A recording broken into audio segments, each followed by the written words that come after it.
Oi, gente, sejam muito bem-vindos a mais uma live do Circuito em Movimento, do Cinema em Movimento. Quero muito agradecer a todos, né? E vamos lá, vamos começar. Deixa eu convidar.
Olá, boa tarde. Olá, Fernanda. Boa tarde, tudo bom? Boa tarde, sejam todos muito bem-vindos. Muito obrigada pelo convite, por participar, né, do nosso Circuito em Movimento. Então, vamos lá, vamos começar. Sejam todos muito bem-vindos. Nós somos o Cinema em Movimento, Circuito Universitário, online. Vamos fazer a amostra de filmes, né? Esse é o terceiro filme que vamos passar, que é o Castanhal, e eu fico muito agradecida, né? Muito honrada pela sua participação em Kilis. Eu quero, antes de começar, quero muito agradecer aos nossos patrocinadores, que é o Instituto CNP Brasil, CNP Seguros, a Estácio Dux e a realização da MPC Filmes com o Ministério da Cultura e Governo Federal. Nessa edição, o projeto acontece de forma remota. Usaremos esse espaço para a gente propor debates, uma conversa bem legal, bem fluida sobre o tema. E o filme abordado, que vamos falar sobre hoje, é o Castanhal. Vou apresentar nosso debatedor de hoje, né? Nosso convidado é o Anquiles Lemos Neves, geógrafo pela UF. Ele fez parte da banca de vestibulares, estudou cinema e documentário pela FGV e marketing pela USP. Ele é professor de geografia nas escolas e cursos há 23 anos. Seja muito bem-vindo. Muito obrigado, Fernanda. Eu que agradeço a chance de poder falar com vocês e sobre esse filme que, para minha alegria, não é a primeira vez que eu falo dele e parece que ele vai entrando mais na minha vida. É engraçado, a gente faz várias vezes uma coisa e vai virando nossa. Muito feliz de poder falar sobre ele. É muito bom a gente falar de uma coisa que a gente realmente gosta, né? E aí, vai ser o nosso bate-papo, né? Então, vou começar explicando como é que vai acontecer. Eu vou falar algumas perguntas sobre o filme, né, e tudo mais. Você vai me dar a sua opinião, tanto a sua opinião profissional, tanto a sua visão do que você achou do filme e tudo mais. E vamos também abrir perguntas para o público. Se tivermos perguntas, né, até lá a gente dá essa abertura para o pessoal participar e tudo mais, tá? Perfeito. Então, vamos começar. É, vamos lá. Peraí. Me fala, Anquiles, o que você achou do filme, né, principalmente o filme Castanhal, e qual seria a sua visão como geógrafo, de acordo com o documentário? Perfeito. O filme Castanhal, quer dizer, aqui eu falo um pouquinho do filme enquanto cinema. É um filme que olha para fora, né? Como é comum se falar. Não olhar para dentro das técnicas do cinema, que também é algo que pode ser muito interessante. Como o Eduardo Coutinho, um cineasta famoso brasileiro, documentarista e que tem uma coisa de buscar a oralidade e está presente nesse filme, né? Você tem ali os atores falando sobre a sua situação real, né? E não outros falando sobre eles, né? Nesse sentido. mas que olha principalmente para fora, para o Brasil, né? Para uma realidade nossa, que é uma realidade impressionantemente antiga, né? Coincide com o início da ocupação do nosso espaço, do nosso atual território, e que se mantém se interiorizando, né? Então, o Brasil tem esse nome em função de uma lógica de superexploração, né? Eu estou falando do pau-brasil e até da terminação do brasileiro, né? Que é um sufixo que fala sobre quem explora, né? Como um mineiro, como um queijeiro, como um petroleiro. Então é um filme que fala sobre uma realidade nossa que é bastante antiga e que é dramática, né? É verdade, é uma visão ampla, né, do que a gente tem das coisas, né, que você falou, tipo, uma visão muito arcaica ainda que a gente obtém. Uhum. E tudo, né, vamos começar as nossas perguntinhas, né, que é um filme que a gente acaba se empolgando, é um documentário que a gente acaba se empolgando de querer falar, tem várias perguntas muito boas, mas que não, a gente tem que dar aquela enxugada pra gente não se empolgar tanto. Não, a empolgação é boa também. Vamos conversando. Então vamos lá. O que o vídeo Castanhal representa para você como geógrafo? Porque ele acaba destacando um aspecto muito único, né? Que é a parte geográfica da Amazônia, né? Então, o que ele representa para você, esse documentário? É, se eu entendi a tua pergunta, que seria uma unicidade, né? Algo único que sobre a Amazônia, né? Que esse filme traga. O filme fala sobre uma região específica, né? Que fica no Acre, né? Na reserva Arapixi. E um Acre que é parte de uma Amazônia que eu acho que tem duas características importantes para a gente destacar, né? E aí uma questão que é regional, Amazônia, mas que sendo um lugar dela, né? Um local daquele todo, claro que está presente ali também. Eu estou me referindo, por um lado, à presença da floresta equatorial pluvial, né? Da floresta amazônica, e que traz uma unicidade grande. Não por acaso, vários geógrafos brasileiros, quando foram pensar o espaço regional brasileiro, o Milton Santos, principalmente, o Pedro Pinchas Geiger, quando foram fazer um mapa sobre o Brasil, chamaram aquela parte não de norte, né, como o IBGE classifica, mas de Amazônia, né, de fato o nome da região ser Amazônia. Então, a floresta equatorial pluvial, com toda a questão da umidade, né? Ela é formada a partir de chuva, ela tem uma evapotranspiração muito grande, ela tem um ecossistema que demanda a floresta em pé. E aí isso acaba que dialoga muito com o próprio objeto do filme, né?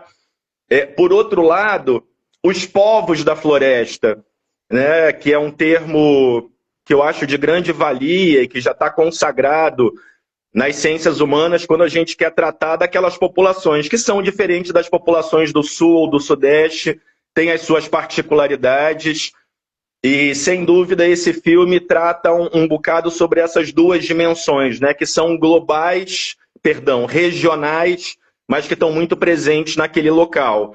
E que são populações que têm uma história de luta pela terra muito grande, né? Eu sei que você tem outras questões e que a gente pode acabar encontrando parte disso que eu coloco na conversa agora mais adiante, mas Chico Mendes, seringueiro, numa atividade muito semelhante a esses que são coletadores de castanha, quebradores de castanha, são populações paradigmáticas sobre a possibilidade de que o Brasil apresente crescimento econômico com a população na floresta, com a floresta em pé, e não necessariamente nesse modelo que transforma o bioma de maior biodiversidade que o Brasil tem em pasto, né? Não só o Brasil, mas o mundo em pasto. Então tem uma limitação humanística, filosófica, mas também econômica, produtiva, né? E isso não fica limitado a uma subjetividade daqueles que se importam com os outros, né? Isso está ligado até como uma opção pouco inteligente, pouco racional, e aí avançando um pouco, mas já tentando parar nessa para que a gente possa ir avançando nas perguntas também. O próprio Brasil do agronegócio é colocado em xeque na medida em que as florestas fazem parte fundamental daquilo que é o ciclo hidrológico, e sem ele, né, sem a água que a natureza nos oferece, na forma como ela acontece, o próprio agronegócio ele é colocado em xeque. Não é, e você vê que é um combate diário, né, que essas pessoas passam, principalmente, que o agronegócio, querendo ou não, é uma coisa que está em crescimento a todo momento. Sim, E quando acabam destruindo parte da floresta, que também contribui com o trabalho dessas pessoas, que também movimentam nessa parte econômica, então é uma balança que você não consegue ter um controle, porque são dois pesos. Ou você vai estar sempre melhorando um e prejudicando o outro e vice-versa. Porque quando você. É o que você falou, né? É que acaba que a gente vai se empolgando e vai falando mais e mais do documentário. isso. Então, são questões que a gente vê que o agronegócio tem crescendo, tem sido muito crescente nisso tudo. E a gente também vê a desvalorização também dentro dos próprios coletores de castanholas. Então, Claro.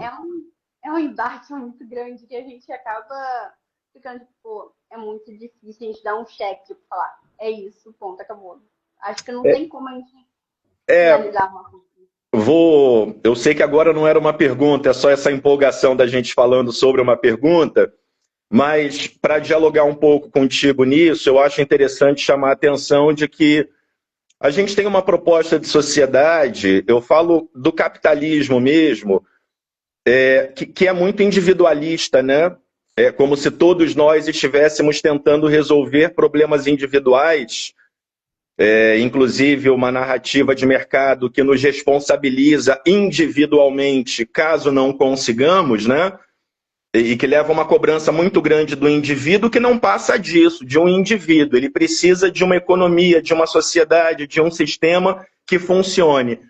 E a gente vê em sociedades como a nossa muitas ações conflitantes e que são conflitos de territorialidade. Existe ali uma territorialidade desses povos da floresta e há uma outra territorialidade que vai se impondo, que é do capital, que é do agronegócio. E aí a equação ela nunca está bem formada, porque num discurso de crescimento econômico a gente perde algumas possibilidades também de crescimento econômico, mas de outra forma, né? Tem um trator do grande capital que acaba sendo predominante sobre essas relações locais e que, enfim, tem uma síntese rica, eu acho, nessa ideia de que a gente, inclusive, já cresceu muito economicamente com a floresta em pé. Eu estou me referindo ao que já foi chamado de surto da borracha, extração de látex na Amazônia, e que foi fundamental para o PIB brasileiro, década de 1950, década de 1930, 1940. Café tinha entrado em crise, a indústria ainda não havia decolado, e, enfim, a gente está numa saga pouco inteligente nesse sentido. É. Não é, e a gente vê que é uma coisa que uma coisa vai levando a outra, né? É até engraçado, né, que esse tema, né, sobre o documentário se enquadra muito na questão que na faculdade essa semana nós tivemos a SECOM, que é a semana de sustentabilidade criativa. E estávamos buscando sempre métodos dentro da publicidade, dentro do marketing, do jornalismo, todo meio de comunicação social, a gente buscar vieses mais ecológicos, mais econômicos, que a gente pudesse buscar a sustentabilidade. Aí eu convidei, né, na liga acadêmica da minha faculdade, a gente convidou o Roberto Moretti, que é um grande produtor de audiovisual, e ele fez uma parceria com a Petrobras contando, né, sobre essa trajetória de um grande pecuarista, tipo, querendo ou não, terras e terras e terras, e mostrando a realidade de como foi ele perceber que ele precisa cuidar, né, dessa sustentabilidade. Então, tipo, teve aquela metanoia, né, aquela mudança que ele compreendeu e mostrou isso tudo. Tipo, ele deixou aquilo que era prejudicial e buscar um meio mais sustentável e Uhum, rentável. Hoje em dia a gente sabe que você querer fazer tudo de uma forma mais sustentável acaba sendo muito mais caro. Por isso as pessoas optam pelo uhum, mais fácil. E nem uhum, sempre o mais fácil vai ser mais favorável futuramente, porque as pessoas sempre pensam no agora. Então, sim. tendo essa mentalidade que, pô, um cara lá no Nordeste tem essa Uhum, mudança, é uma coisa muito legal, que vê que não é claro. todo mundo que tem, mas a gente vê que ainda temos um pingo de esperança na sociedade que podemos melhorar, podemos ter essa mudança e pensar por quê. Não é só no agora, é no futuro. Porque, querendo ou não, a Amazônia, pô, é o nosso pulmão do mundo, né? Tá É, ali. tem uma importância realmente global, principalmente térmica, né? Um equilíbrio térmico, logo dos centros de baixa pressão no mundo e da distribuição dos ventos. E o vento é quem carrega a chuva. Então, o equilíbrio da Amazônia, ele realmente é importante para um equilíbrio climático nosso. Bom, não vou seguir agora para você poder colocar a tua próxima pergunta, senão a gente vai ficar nessa. Não, isso acabou puxando para nossa próxima pergunta, né? Que fala, o filme levanta diversas questões sobre mudanças climáticas na Amazônia, como o próprio geógrafo do filme ele demonstra, né? O futuro dos lugares do próprio Castanhal. O que você acha que com essas mudanças, qual vai ser o futuro das castanholas sendo plantadas para não ir recolhidas por esse povo? Qual você acha que vai ser a situação disso tudo? Quando a gente fala da produção de castanha, a gente está falando de uma produção que acontece em pequena escala, que acontece com grande uso de mão de obra, com técnicas simples, né? O facão, aquele barquinho de madeira, ainda que com motor. E eu quero dizer com isso que a gente está se referindo a populações que são muito vulneráveis às mudanças ambientais, muito vulneráveis, né? Então, pensando o impacto local desse problema que é global, é algo extremamente ameaçador, né? Eu tenho dificuldade de descrever de forma imediata que tipo de ameaça ao meio ambiente, uma mudança climática poderia trazer para a região, mas de forma mais objetiva, são ventos mais instáveis, é uma chuva mais instável, né? A instabilidade significa que o vento pode ser muito fraco ou muito forte, a chuva pode vir muito abaixo do que se esperava ou muito acima do que se esperava. E toda essa variação, a temperatura também, claro, né, que é uma questão fundamental para o crescimento das espécies, se desenvolvem a uma certa temperatura melhor ou pior, enfim. Então, são populações como todas as populações que vivem um cenário mais ligado à escala local, às horizontalidades do lugar, né, que seria essa lógica de quem está do lado horizontal, e não as verticalidades do capital, né, que é esse dinheiro que vem de fora e que muda tudo muito rápido. Então, de alguma forma, para esse grande capital, há uma esperança de que as novas tecnologias venham a resolver os problemas que todo esse desequilíbrio acaba gerando, o que não é uma alternativa para as populações, povos da floresta, ribeirinhos, quebradores de cocos, indígenas, enfim. E então é dramático, porque se a gente for pensar do ponto de vista de uma pirâmide social, a responsabilidade pela definição de um modelo de grande impacto é dos de cima. Mas quem vai pagar essa conta ambiental de forma mais cara, sem dúvida, são os de baixo. Tem uma questão que, na minha forma de ver o mundo hoje, passa necessariamente pelo Estado, né? E é bacana poder já colocar isso na nossa conversa, Com porque a certeza. gente busca olhar com esperança a esse cenário que é tão angustiante. E claro que é difícil pensar em ações políticas de um Estado que flerta com o neoliberalismo, né, quando não se realiza neoliberal na totalidade, mas é uma questão que a gente tem que recuperar. Né? Então eu vou mudar muito rapidamente o recorte, mas só para falar como todos os problemas estruturais que a gente encontra passam por essa demanda de uma ação a partir do Estado. A Baixada Fluminense é um lugar muito conhecido da região metropolitana do Rio de Janeiro, mas uma coisa é a cidade do Rio de Janeiro, outra coisa são as cidades da Baixada Fluminense. Ou o Estado abraça num projeto, ou essa distância social, econômica, essa cidade partida, brincando com o termo do livro do Zuenir Ventura já antigo, e isso tende a se aprofundar. Então, me parece que a gente precisa de Estado, de política pública, de reforma, né? Isso para não falar em revolução, e aí a coisa fica mais pesada, complexa, a gente não quer brigar com ninguém hoje. É verdade, é verdade. Não, mas são questões que a gente tem que realmente abraçar. Quando eu era um pouco mais nova, acho que eu saí do colégio, eu senti muito essa questão. Por quê? Eu passei para rural. Parabéns. Obrigada. A gente vê realmente uma diferença. Parece que são literalmente lugares totalmente diferentes. Você vê que não são... Sim. Quando você vai para Seropédica, você percebe que as coisas são muito deixadas de lado. O governo da região não abraça tanto aquelas pessoas, e a gente começa a entender e a estudar. E a gente começa a compreender, o que a gente pode fazer de mudança para essas pessoas estarem aqui nessa região. Fiz muitas amizades, uns amigos meus também fizeram geografia lá.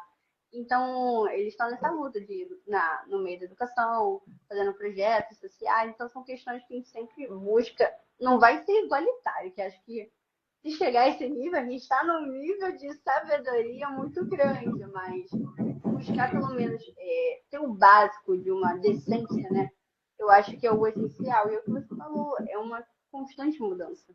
Que a gente está tentando bater na mesma tecla e buscar mudar, buscar querer crescer, buscar fazer diferença. E eu acho que também o próprio documentário faz muito disso, de conscientizar não só também o lado do pessoal que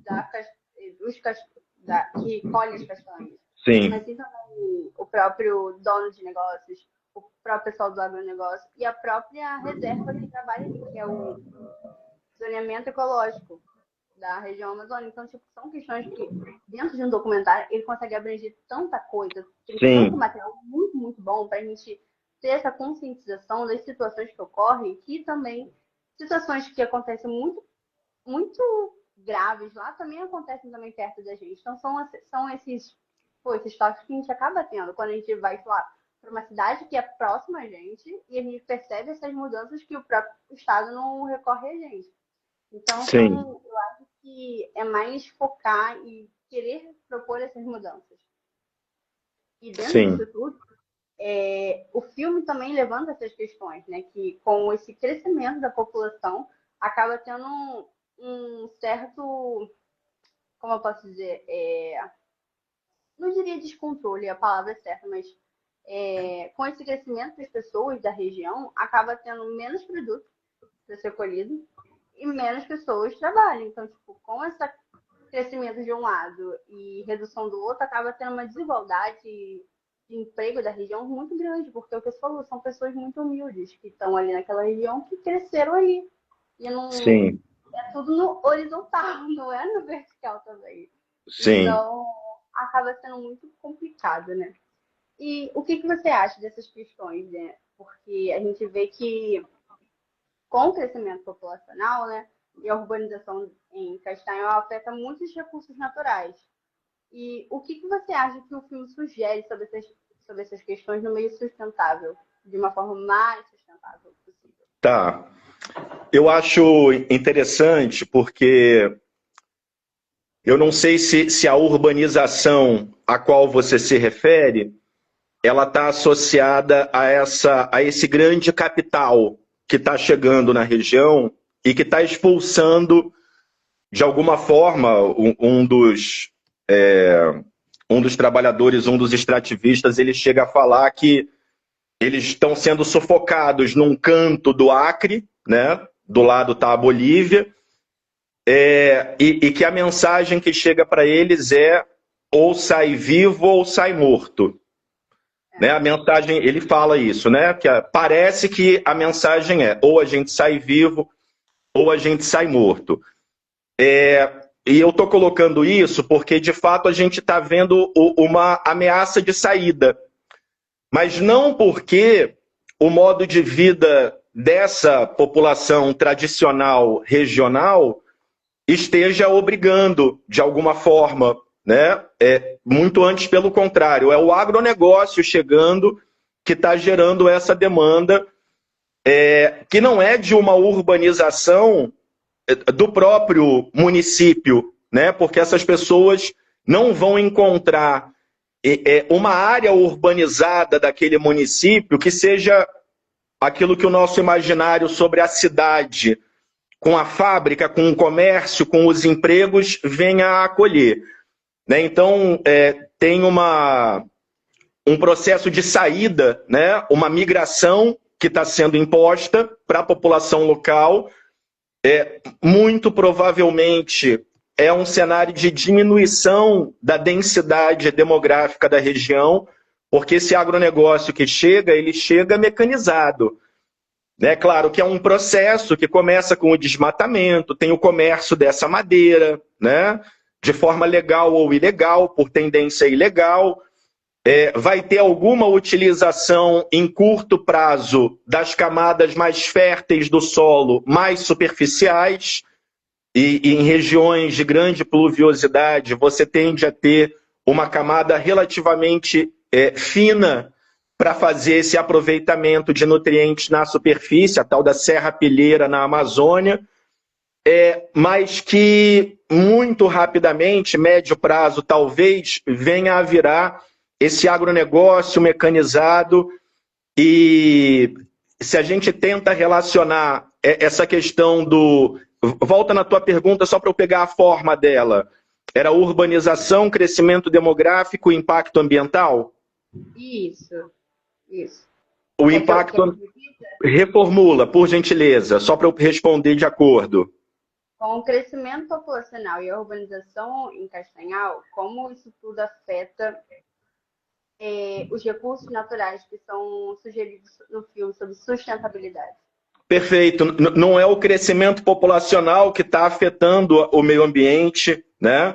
Não é a urbanização que está afetando o meio ambiente. É o agronegócio.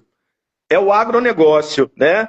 É uma atividade primária com grande vínculo com a indústria, né? Porque eles têm galpões, eles têm fábricas de processamento não raro, né? Eu falo do agronegócio que planta a laranja, espreme a laranja, envasa a laranja. Então você tem até uma nuance de atividades que a gente vincula ao urbano e à cidade, mas, paradoxalmente, quem está trazendo esse agravamento ambiental é uma atividade primária ligada ao negócio, né? Então tem até uma diferença de termos que a gente pode utilizar entre a agricultura e o agronegócio, né? Então é muito rico que a gente perceba que a cultura, enquanto esse acúmulo dos nossos valores, da nossa forma de ser, de agir, de pensar, e que, repito, tem uma tradição na sociedade brasileira de vínculo dos povos da floresta com o crescimento econômico, com a floresta em pé, e essa é a agricultura. E essa é a agricultura, né? O que está chegando e que está limitando a agricultura é o agronegócio, né? E que não é essa produção, é importantíssimo a gente ter clareza dessa diferença para a gente, né? Para a nossa soberania alimentar. A produção do agronegócio é para o mercado internacional, 70% aproximadamente da sua produção é para fora, e aí cabe até... Vou puxar para esse link a reflexão sobre a economia, né?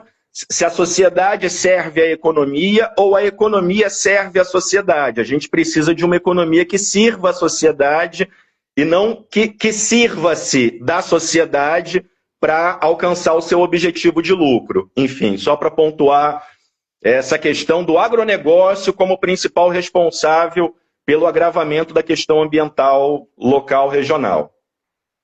Não é isso mesmo. E na sua visão, você acha que essas referências, principalmente políticas públicas no desenvolvimento na Amazônia, como o zoneamento ecológico econômico, você acha que elas se aplicam de uma forma mais eficaz, mais eficiente, principalmente no filme? Então, o filme é riquíssimo nesse sentido.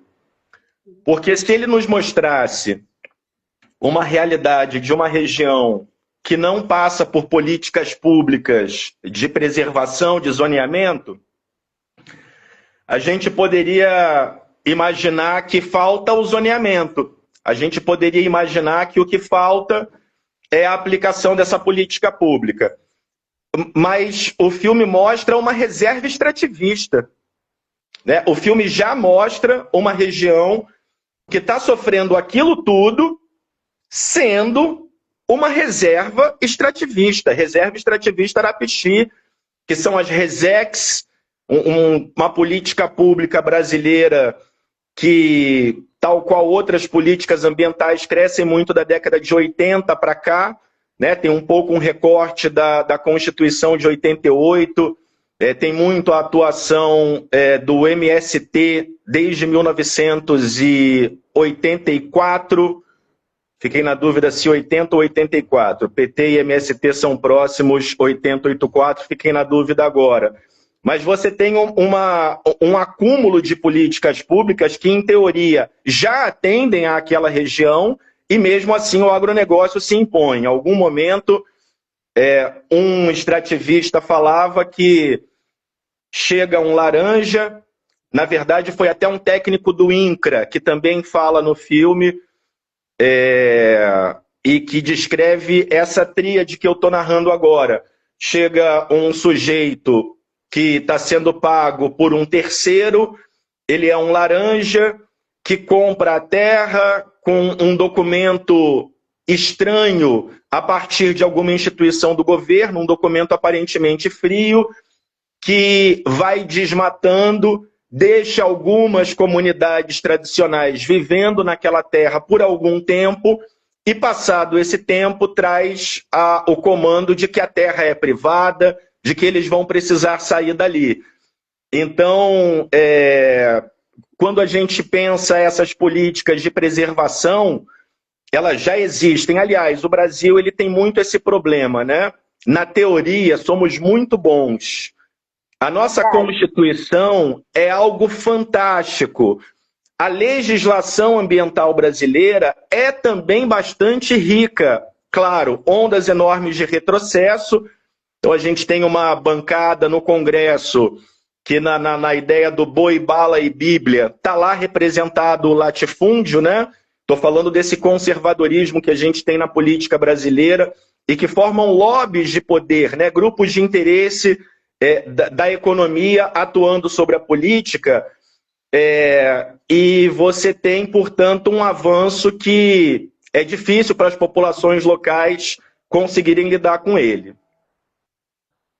Mas na sua visão, principalmente como professor, né, você acha que com esse avanço, que querendo ou não, estamos em constante mudança, né? A gente vê que a tecnologia também muda de formas absurdas. Hoje já estamos na era da IA, né? E você acha que com esses avanços que você mesmo disse, que temos uma bancada bem conservadora, né, nesse sentido, você acha que a própria educação, você acha que está moldando ou preparando essas pessoas para essas mudanças nos dias de hoje, principalmente essa nova geração? Porque muitas pessoas mais antigas acabam tendo mais dificuldade de aprender. Mas quando a gente acaba estruturando a base, né, da nossa geração, você acha que está tendo um bom crescimento, um bom desenvolvimento nesse sentido da educação em prol dessas coisas? Eu acho que de forma pontual a gente vai ter experiências riquíssimas, né? E aí eu falo de algo que eu tenho pouco conhecimento, infelizmente. Mas você tem uma educação hoje feita pelo MST, né? Então você tem muitas iniciativas que vão ao encontro dessa discussão, né? Você tem, por exemplo, empresas hoje que, até dialogando com a questão da tecnologia e de como ela nos traz possibilidade, que fazem trabalhos de campo em áreas de floresta, que fazem trabalho de campo junto à comunidade ribeirinha, né? Isso existe a um preço não popular, certamente, né? Porque a gente está falando de ações privadas, né? Diferente da escola do MST na Amazônia, ou das escolas do MST ao longo do Brasil, mas o que me parece é que são ações muito pontuais e que a gente tem uma educação que fala o que é certo, mas não necessariamente faça, né? Eu tenho uma impressão de que as escolas, como um produto, e aqui eu falo das escolas privadas, essas escolas reafirmam uma lógica privada, né? A teoria, ela pode ser diferente, mas é uma escola paga, que tem uma superexploração de funcionários, que tem uma precarização da qualidade numa lógica de diminuição do custo para ampliação do lucro. Então, eu receio que a gente ensine no nosso cotidiano uma reprodução disso que já acontece, não na nossa fala. Nossa fala é sempre de mudança, né? É sempre de fazer melhor, né? Ninguém seria maluco de tentar empunhar um discurso e vamos piorar a Amazônia, diminuir a água, aumentar o desmatamento. Não, é sempre um discurso que parece bacana. Mas, por exemplo, não tem como a gente enfrentar uma questão dessa magnitude espacial, social, histórica, sem uma grande ação estatal. E até que ponto é claro na sociedade brasileira que o neoliberalismo não nos traz esse cenário, que a privatização não nos traz esse cenário, que a cobrança de impostos é necessária, e claro que a gente tem que combater a corrupção e lutar pela ótima aplicação desses recursos, mas é ali que a gente se compõe enquanto um todo, enquanto uma sociedade, né? Então, não sei se estou conseguindo te responder, mas me parece que a educação, ela na teoria é fantástica, na prática não tanto. As experiências públicas são mais didáticas do ponto de vista de falarem sobre uma possibilidade pública de existência, né? Hospital público, escola pública, transporte público, mas a gente coexiste, né? A gente tem uma sociedade que coexiste com essa questão privada de interesses particulares, de curto prazo. E eu, com uma boa experiência em sala de aula, para minha alegria, vi muito isso, né? A gente tem uma teoria dentro da escola, mas fora da escola é comum que haja uma prática diferente. Realmente, isso é verdade. E dentro disso tudo, né, que a gente comentou, no seu ver, como você acha que essa coletividade, como, vou dar um exemplo, como as rodovias, os rios, facilitam esse comércio de castanholas para a gente não perder essa riqueza que é esse povo recolher as castanhas? Porque, querendo ou não, o filme mostra exemplos da integração econômica com o resto da Amazônia ou só com o mercado global também. Acho que tem 2 pontos aí, vou tentar anotar aqui para não me perder. Primeiro você falava de rios e de rodovias, né? Que facilitam esse comércio, essa transação entre Perfeito. os produtores e o comerciante, né? Essa transação. Perfeito. E depois você falava, como uma continuação dessa questão dos rios e rodovias, sobre a existência de uma conexão entre a produção local e o mercado global, né? O filme... Bom, primeiro a gente está falando de uma região super interiorana do Brasil, né? tem rodovia para o Acre, Brasília-Acre, desde 1960, se não me engano, a construção de Brasília, ou 70 provavelmente, a construção de Brasília, plano de meta, JK, marca um pouco desse processo de interiorização do Brasil, e tem rodovia para Belém e tem rodovia para o Acre, né, a Brasília-Acre. Eu estou citando que sim, existem grandes redes que chegam, né, na região, não necessariamente na cidade. Eu falo rede de transporte, né?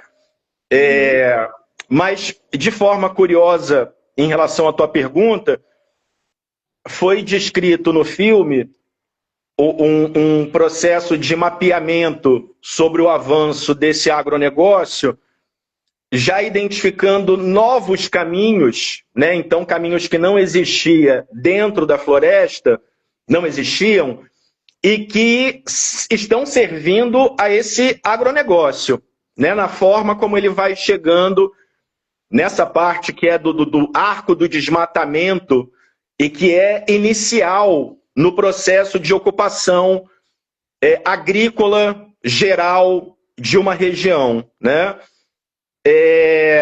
Então, por um lado, o que tem se observado lá é a criação de vias, né? No caso eram rodovias, mas que são ilegais e que estão servindo ao agronegócio. Não a um favorecimento do escoamento da castanha, aquela tradicional, né? Não aquela.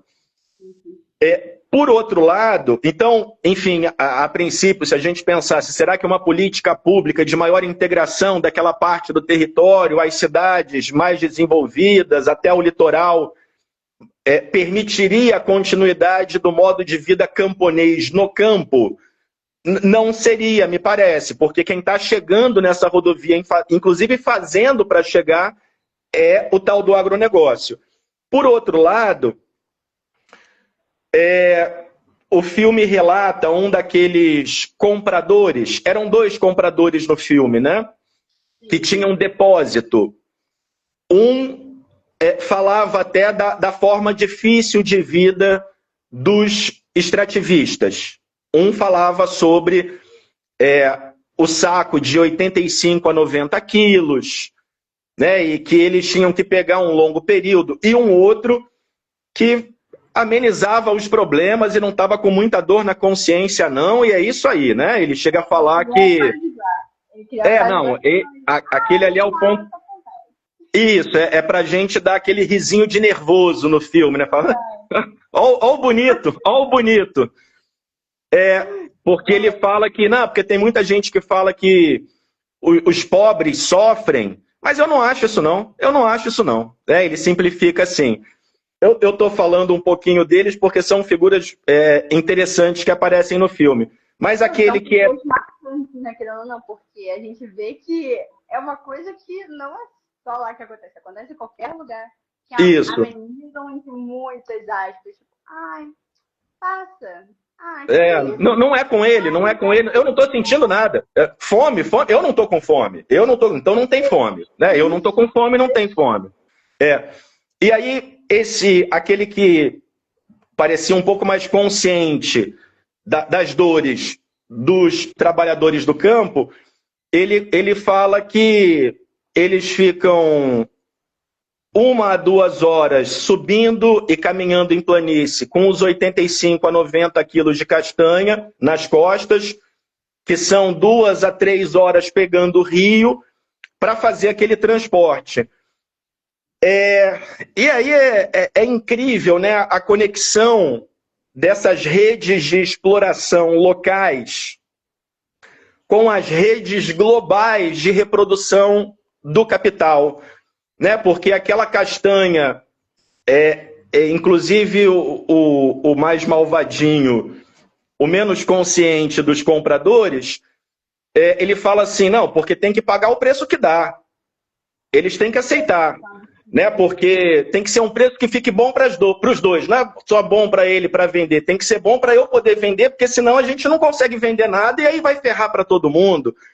Sendo que ele tem depósito, ele tem armazém, Então, ele não tem essa demanda tão imediata da comercialização, que é um tipo de política pública que o governo poderia fazer em regiões de produção regional mais fácil de identificar. Então, aqui é castanha, é nessa região, então depósito para castanha, logística, para que seja ao comando daqueles castanheiros, né? Então, isso é uma ação política que o governo poderia fazer, mas o que a gente observa não havendo essa ação da parte do governo, fica fácil para aquele sujeito que tem um capital maior ter uma estrutura e ter um comando sobre essa cadeia produtiva, que vira um comando sobre até o preço final da mercadoria que o outro plantou.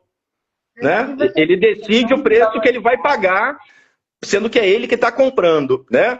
Ao mesmo tempo, tanto o extrativista quanto esses compradores chegam a citar as fábricas de beneficiamento dessa castanha, e que aí entra numa lógica de mercado mais elitizado no Brasil ou no mercado internacional, e que, enfim, é uma expertise que o capitalismo tem, né? E somos todos nós esse capitalismo, né? Enquanto vítimas e enquanto cúmplices, mas somos todos nós. É incrível essa capacidade de explorar um cenário local e vincular a um processo global. Porque quando a castanha é vendida, talvez até com selo verde, né? Eu estou falando dos selos de certificação de qualidade ambiental, né? O ISO 14.000, qualidade ambiental, 9.000 de gerência, de qualidade da gerência do processo de produção.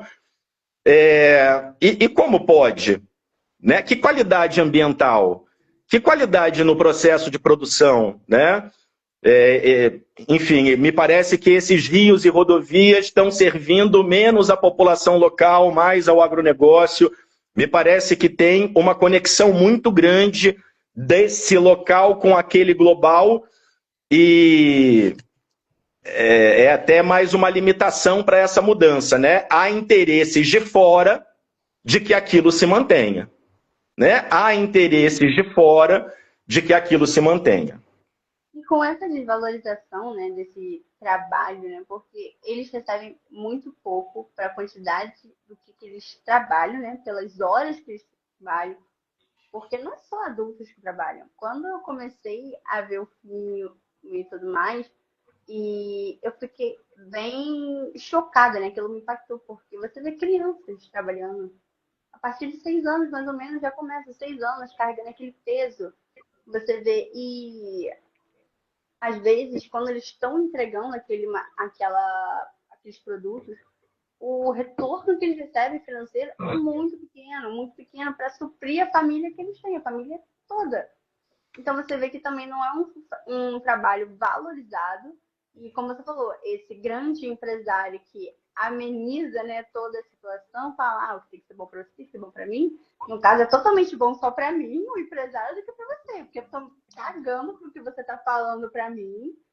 E é isso, eu só quero que tenha o meu produto aqui, eu quero meu dinheirinho, e você vai ter aqueles detalhezinhos mínimos do dinheiro para você. Então eu vejo que está tendo uma grande desvalorização. Então, tipo, aquilo me chocou de uma forma que começou a me dar uma irritabilidade, porque, gente, como é possível que, infelizmente, existam pessoas assim que não valorizam o trabalho do outro, que tá ali no meio da mata, podendo cortar, sofrer um acidente, algum bicho atacar, principalmente o barro quebrar, os produtos serem perdidos, porque tem N situações que poderiam acontecer, e eles falam isso no documentário, que eles estão ali propensos a qualquer coisa.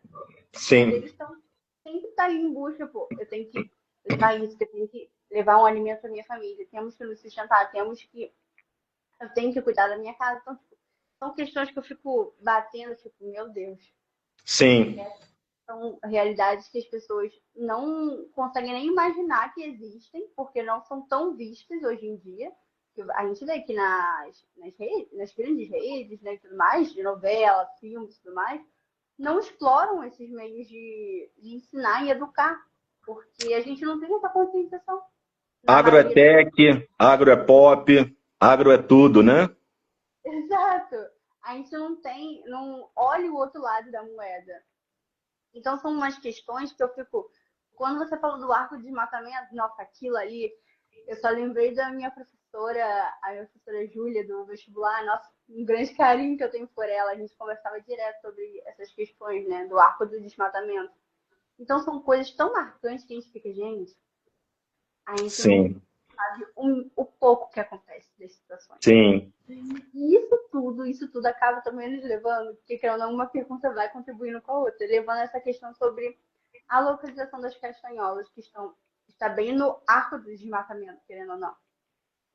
Ela afeta muito o governo local, a população local que trabalha ali. E o vídeo, ele sugere desafios, né, desafios territoriais para essa preservação, que querendo ou não, estão querendo colocar em outras áreas o pessoal da castanha. Tipo, eu estou aqui no ponto A, mas vou levar você para o ponto B, que esse aqui já vai ser para o agro, né? Vai ser para pastagem, para pecuária, tudo tem que ser. Então são questões que a gente fica vendo, o arco do desmatamento está crescendo, crescendo, crescendo, que a gente fica em choque com as situações que acontecem. E a gente fica sim, tipo, daqui a pouco não tem mais Amazônia, só tem sim, pastagem, cadê a sim, natureza? sim. Mas o recorte da tua pergunta é sobre a relação entre ser arco do desmatamento e os governos locais. Isso. Perfeito. É, eu não conheço historicamente como é que se dá a relação da prefeitura, né, onde a gente tem a reserva do Arapixi, com esse avanço do agronegócio. Mas é uma história tradicional latino-americana, mas vamos continuar falando sobre o Brasil, que essas regiões interioranas têm uma lei paralela, né, ao Estado democrático de direito e à Constituição.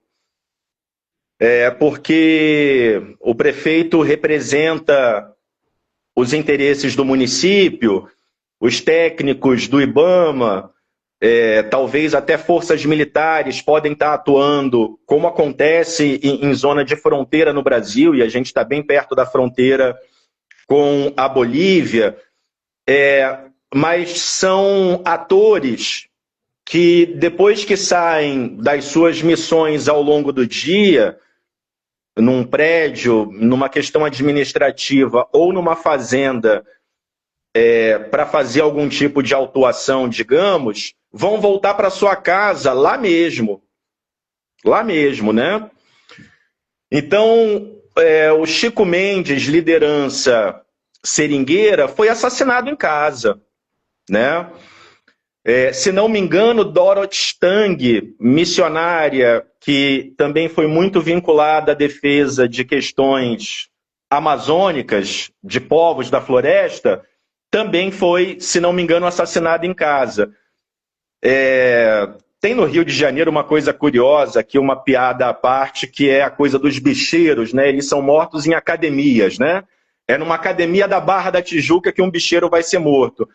E você tem esses jagunços em regiões interioranas também indo cobrar, às vezes não raro na sua própria casa, essas pessoas que tentam se colocar à frente do avanço, né, contra o avanço do agronegócio. Então, por tendência, então eu não falo por afirmação, eu falo por tendência, é uma realidade muito complexa, né? Porque você tem um grupo muito poderoso e agindo à revelia das regras do Estado Democrático de Direito, armado numa área de floresta, interiorana, difícil acesso. Então, é um cenário que provavelmente é de grande impacto e de grande dificuldade, né? Desse agronegócio limitando as possibilidades de políticas públicas efetivas e de combate e controle do avanço do desmatamento. Não é? E é realmente uma situação muito complexa, né? Pra gente querer falar e dar um ponto final nisso tudo, porque acaba sendo muito complicado. né? Mas eu acho muito legal, né, ter essa visão principalmente sua como um profissional da área, né? E você é um poço de conhecimento, tem que te agradecer de verdade Eu por que colaborar. agradeço a chance. E para finalizar nosso bate-papo, uma pergunta que eu acho que é muito legal, muito curiosa, principalmente se você for dar alguma aula sobre isso, né? Que é se você pudesse expandir o tema do vídeo em uma aula de geografia, quais tópicos adicionais você recomendaria para que os seus alunos explorassem?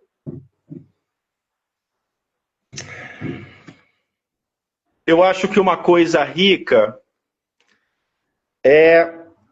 Ela já existe, né? Então, até é coerente com alunos de ensino médio, né? Eu trabalho com vestibular principalmente.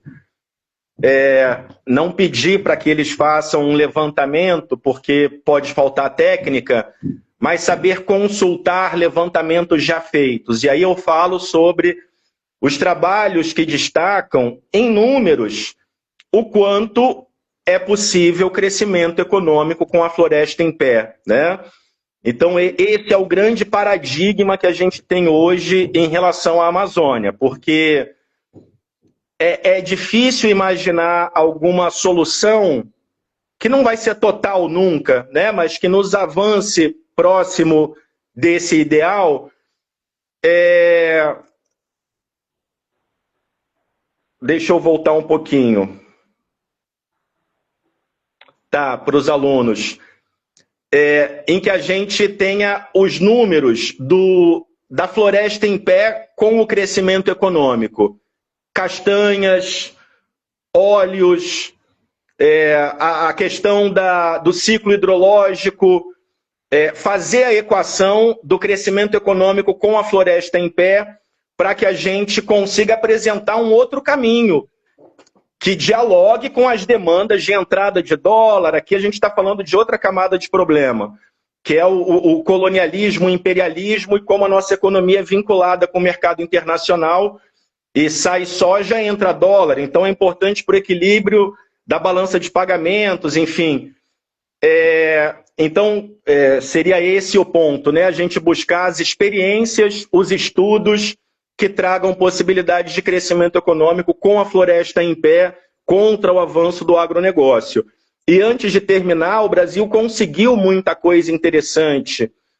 O período 2000-2020 é de enorme redução do avanço do desmatamento. 2020 não, porque a gente tem uma mudança 2016 na política nacional que trouxe uma certa flexibilidade para o controle, de forma tal que houve a aceleração do nível do desmatamento. Mas o Brasil é, no século XX, o país que mais avançou no combate ao avanço do desmatamento. Então a gente tem possibilidades que o Estado já realiza, mas é impressionante também como é que a luta política nacional toca nisso de forma imediata, né? Se o governo vai mais à direita ou mais à esquerda, os números mostram essa mudança hoje em dia de forma muito acelerada.